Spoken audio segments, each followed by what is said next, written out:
السلام عليكم، شراكم ان شاء الله تكونوا كامل بخير وتكونوا كامل لاباس. اليوم حبيت اني نشارككم هذه التحليه البنيه بزاف بنكهه الشوكولا واللوتوس. البنه تاعها بزاف هايله، ديجا يعني الصوره واحده راهي تهدر على البنه. على بالي بزاف منكم يحبوا هذو الوصفات. وصفه رائعه للسهرات الرمضانيه، سجلوها عندكم ان شاء الله، راكم رايحين تجربوها وتعجبكم. طريقه التحضير تاعها بزاف سهله، ما فيهاش بزاف مراحل. نشوف الله يبارك القوام تاعها. نقولوا بسم الله. نبداو اول حاجه بالطبقه الاولى اللي رايحه تكون طبقه البسكوي. ما حبيتش ندير جينواز، حبيت ندير يعني حاجه بسيطه، رايحه تكون بزوج حبات بيض. وكنت درت يعني بوصفه الخمس ملاعق. واش معناتها؟ عندي 5 ملاعق سكر، 5 ملاعق زيت، 5 ملاعق حليب، درت 4 ملاعق فرينه وملعقه كاكاو، وعندي نصف خميره كيميائيه. هذو هما المكونات. اول حاجه نبدا بالبيض والسكر، نطلعهم مليح حتى نذوب كامل كميه السكر يعني بالباتور. لانه الكميه يعني صغيره، حتى اللي ما عندهاش باتور تقدر دير بالفوي برك، ورايحه تجيها ايضا سهله. كي نلحقوا لهذه المرحله هنا رايحه نزيد الزيت. قلت لكم عندي 5 مغارف، نزيد شويه، نزيد نحط ايضا الحليب.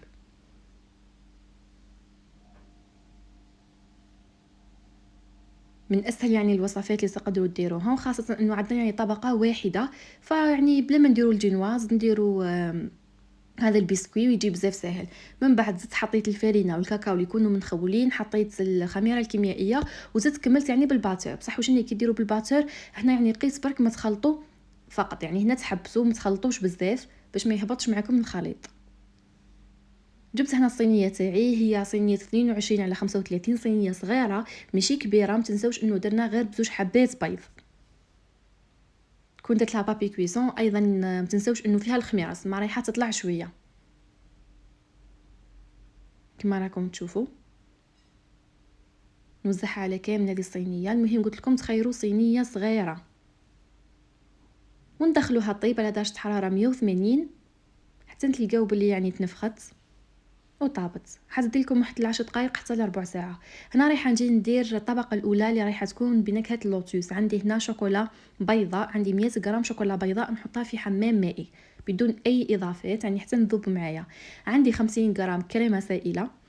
عندي هنا ايضا 5 غرامات جيلاتين مع 25 غرام تاع الماء. الماء لازم يكون بارد. شوفوا القوام كيفاش يكون سائل. من بعد هذيك لا جيلاتين رايحه تتنفخ وتشرب كامل كميه الماء. عندي كذلك لوتوس. بالنسبه للوتوس كاين اللي يتباع بالميزان، يعني كما نقولوا عجينه سبيكيلوز، يكون يعني اقل تكلفه، ماشي لازم تشريو هذه العلبه اللي بالك بزاف منكم تجيهم غاليه.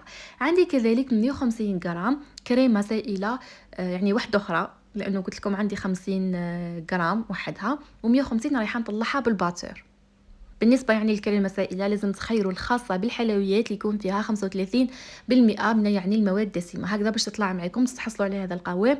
هنا راكم رايحين تحبسوا، ما تطلعوهاش بزاف، يعني ما لازمش تكون متماسكه باش تجينا يعني اون موس ليس، والقوام تاعها من بعد يجي بزاف هايل. عاودت وليت للشوكولا، شوفوا يعني كيفاش ذابت معايا. وهنا رايحه نزيد لها لا جيلاتين. بالنسبه لا جيلاتين شوفوا يعني كيفاش تنفخت كما قلت لكم. وباش تذوب نحطها يعني في حاجه سخونه، بما انه يعني الشوكولا عندي راهي سخونه، نحط لا جيلاتين رايحه تذوب كامل. شوفوا يعني لازم تخلطوا مليح. لا جيلاتين هي اللي تخلينا لاموس هذه تكون متماسكه كما شفتوا في اول فيديو كي قسمت. يعني الحبات تاعي الكريمه تكون متماسكه وتحصلوا على قوام كريمي بزاف هايل. لا جيلاتين راكم تشويها بالميزان، يعني ماهيش غاليه، ولازم تكون عندكم في بزاف بزاف تحليات. من بعد وليت زدت هذيك الكميه تاع الكريمه السائله البارده اللي هي 50 غرام، زدت كذلك ملعقه من زبده لوتوس، ونخلطوا كلش كما راكم تشوفوا. بالنسبه يعني لزبده اللوتوس رايحه تذوب بالحراره تاع الشوكولا بهذا الشكل. واني قلت لكم يعني نقول ونعاود انكم تلقاو ايضا عجينه سبيكيلوز تتباع بالميزان عند اللي يبيعوا لوازم الحلويات، تقدروا تشريو كميه صغيره، مش لازم يعني كميه كبيره. من بعد وليت جبت الكريمه السائله، حطيت شوي منها في هذا الخليط اللي راكم تشوفوا فيه. راني نخلط بسباتول. من بعد نولي ندير العكس، نولي هذا الخليط هو اللي نحطوه على الكريمه السائله على دفعتين، ونخلط غير بشويه باش العموس تاعي ما تهبطش معايا كما راكم تشوفوا بهذا الشكل. على بالي بلي بزاف منكم يحبوا اللوتوس، هذه الوصفه رايحه تعجبكم بالبزاف. كما شفتوني كنت حطيت نصف الكميه الاولى، دوكا زدت الكميه اللي بقات لي واني نحرك غير بشويه حتى نتحصل على هذه لاموس. يعني هذا هو القوام اللي لازم يكون. ما تنساوش انه فيها جيلاتين، بعد ندخلوها الكونجيلاتور راح تولي متماسكه هكذا. راهي بزاف هايله. عاودت وليت لي البسكويت تاعي، شوفوا يعني قلت لكم يزيد شويه يتنفخ. شوفوا يعني كيفاش يكون خفيف، يعني حتى الكاكاو يلعب دور اساسي في الوصفه كي تخيروا يعني نوعيه مليحه. بعد وليت جبت هذا السيرسو اللي خيرت اني ندير به هذه الوصفه اللي كان على شكل ورده. وليت قطعت البسكوي بهذا الشكل.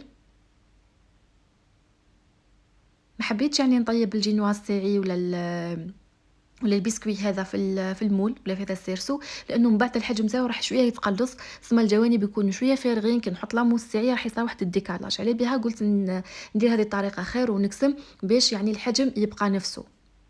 عاودت يعني هذيك القطعه حطيتها في السيرسو كما راكم تشوفوا. انا هنا خيرت اني نشرب البسكوي هذا بالحليب، يعني ما حبيتش ندير سيرو باش الوصفه تاعي ما تجينيش حلوه. وما حبيتش ايضا نحط نسكافيه باش ما نبدلش النكهه تاع اللوتوس، لانه النكهه تاع النسكافيه راح تغلب شويه اللوتوس.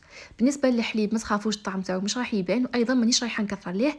الوصفه راهي فيها الزيت والحليب، عكس الجينواز اللي ما يكونش فيها الزيت والحليب سما تكون ناشفه. سما هذه الوصفه ما تخافوهاش راهي ما تجيش ناشفه. من بعد فرغت كامل كميه لاموس تاعي كما راكم تشوفوا. كانت هذه الطبقه الثانيه تاعي. بالنسبه للطبقه الثالثه اللي حتكون لاموس تاع الشوكولا، ما نديرهاش حتى تجمد لي هذه الطبقه على الاقل مده 45 دقيقه حتى لساعه في الكونجيلاتور باش كي نحطهم ما يتخلطوش. ثم لازم تنشف لي على الاقل باش الطبقه الثانيه يعني ايضا كما نقولوا طبقات يبقاو باينين ما يتخلطوش حتى تجمد معايا باش نجي ندير هذه المرحله. هنا جبت ايضا 100 غرام تاع شوكولا بالحليب، حطيتها في حمام مائي. نفس الشيء 150 غرام رايحه نطلعها يعني تاع الكريمه السائله. هما نفس المقادير نفس المراحل. نزيد نجيب الشوكولا اللي كانت ذابت، نزيد لها لا جيلاتين نفس المقادير 5 غرامات مع 25 غرام تاع الماء. نخلي لا جيلاتين حتى تتنفخ، نحطها مع الشوكولا باش تذوب لي. ورايحه نزيد لها هنا في بلاصه يعني اللوتوس رايحه نزيد لا باتا تارتيني. خيرت اني ندير باوبتيلا رايحه نزيد ملعقه. وكذلك عندي 50 غرام تاع الكريمه السائله البارده. سما نفس المراحل. الشوكولا البيضاء تولي شوكولا سوداء ولا شوكولا بالحليب يعني كما تحبوا نتوما، يعني الطعم اللي تحبوه. بالنسبه يعني لزبده اللوتوس رايحه تولي لا باتا تارتيني. هذا مكان بنفس المراحل نفس المقادير. بالنسبه يعني للجيلاتين وللكريمه السائله قلت لكم عندنا زوج اللي نطلعوها بالباتور كما شفتوني، وهذه اللي تكون بارده بهذا الشكل. يعني حتى يعني اللي ما عندهاش زبده اللوتوس تقدر مباشره دير غير طبقه واحده من هذه لاموس. تقدر ايضا ضاعفي الكميه باش تجيك عاليه مع الطبقه يعني السفليه. نفس المراحل نحط شويه من الكريمه قبل باش نزيد هكذا نخففها. من بعد هذا الخليط هو اللي نولي نحطوه على الكريمه. والقوام تاعو راهو هايل مع كميه لا جيلاتين. دائما نقول لكم لاموس تاعكم كتحطوها في كونجيلاتور رايحه تتماسك.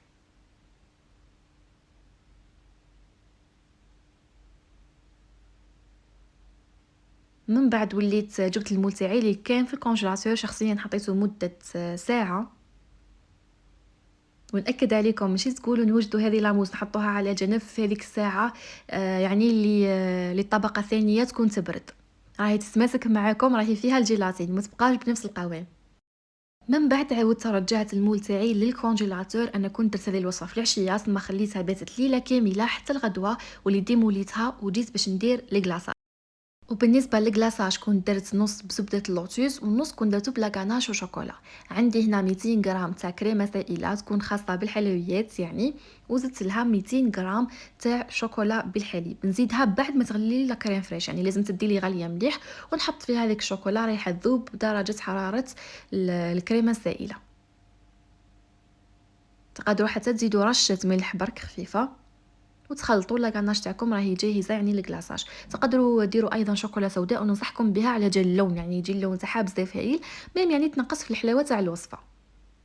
لانه هنا يعني بالشوكولا بالحليب جا اللون تاع الكلاصاج يعني شويه كلير، حبيتو يكون فونسي كتر فتقدروا نتوما ديروا بشوكولا بالحليب. يعني هنا لازم تخدموا يعني في الوصفه بالشوكولا، ما تخدموش بالفيجيكاو ولا بلا باتا غلاسي. هنا جبت المول تاعي، شوفوا يعني كيفاش ديموليتو بهذا الشكل. شوفوا الطبقات يعني كيفاش جاو الله يبارك في 3 قد قد. يعني الشكل تاعهم كان بزاف مشاحي. من بعد وليت قسمت على النص. ماذا بيكم السكين تاعكم يعني ديروه فيما يكون دافي، لانه متنساوش انه هكذا راهي جامده، يعني راهي كما نقولوا حجره، ثم لازم الموس يكون دافي باش تقدروا تقسموا. وليت النص شوفوا كيفاش درت بلا غاناش، والنص وليت جبت زبده اللوتوس انا ذوبتها في الميكرووند حتى نذابت، ما دزت لها يعني حتى اضافات، ونقلاصي بها الجزء الثاني. من بعد التزيين راح يبقى اختياري، اكيد راكم راح نزينوا شويه بسكوي لوتوس، تزينوا شويه بالشوكولا كما كنت درت انا في الاول، يعني خطوط من الشوكولا السوداء اللي كنت درت يعني شويه تاع زيت في النصف الخاص بالكلاصاج تاع الشوكولا، النصف الاخر تاع اللوتوس كنت درته بزبده اللوتوس، وتكملوا يعني التزيين تاعكم كما تحبوا. من بعد وليت يعني قسمت القطع تاعي انا، يعني المول تاعي هو كان على شكل ورده، الورده كان فيها 5 يعني قطع، بصح ال5 قطع يكونوا بزاف كبار، سما كل قطعه وليت قسمتها على النص، حصلت على 10 قطع. الله يبارك يوكلوا ويشبعوا، يعني الوصفه هذه زيكيه تخرج لكم كميه ما شاء الله. نتمنى انكم تجربوها مناسباتكم، عندكم ضياف تجربوها السهرات الرمضانيه، الوصفات هذو اللي يجيو خفاف وبنان وبزاف هايلين. التزيين قلت لكم يبقى اختياري، زينوا كما حبيتوا. قسمت لكم باش تشوفوا من داخل كيفاش جاو، ايضا حاولت اني نعت لكم القوام، شوفوا الله يبارك. مقادير مضبوطه باذن الله، راكم راح تلقاوهم في صندوق الوصف. الوصفه راهي بزاف سهله وما تديش منكم وقت.